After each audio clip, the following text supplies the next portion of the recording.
অবশেষে টেস্টে ভারতের নতুন অধিনায়ক ঘোষণা করল বিসিসিআই। ভারতীয় ক্রিকেটে গত কয়েক সপ্তাহে বেশ কিছু নাটকীয় ঘটনা ঘটেছে। ইংল্যান্ডের বিপক্ষে 5 ম্যাচের টেস্ট সিরিজ যখন আসন্ন, ওই মুহূর্তে প্রথমে টেস্ট ফরম্যাট থেকে অবসরের ঘোষণা দেন অধিনায়ক রোহিত শর্মা। এরপর নতুন অধিনায়ক কে হতে পারেন সেই জল্পনা চলছিল।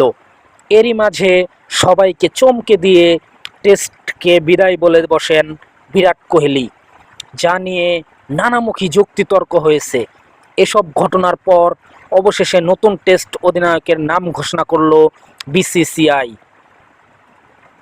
সম্ভাব্য অধিনায়ক হওয়ার দৌড়ে শুরু থেকেই এগিয়ে ছিলেন শুভমান গিল। তার নামটাই এলো আনুষ্ঠানিক ঘোষণায়। ইংল্যান্ডের বিপক্ষে আগামী 20 জুন থেকে শুরু হতে যাওয়া টেস্ট সিরিজ দিয়ে গিলের অধিনায়কত্ব শুরু হবে।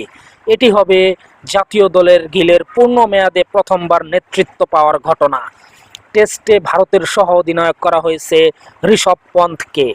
এর আগে সর্বশেষ বর্ডার গাভাস্কার সিরিজ পর্যন্ত ভারতের অধিনায়কত্বে রোহিত ও তার সহকারীর ভূমিকায় ছিলেন জসপ্রীত বুমরা।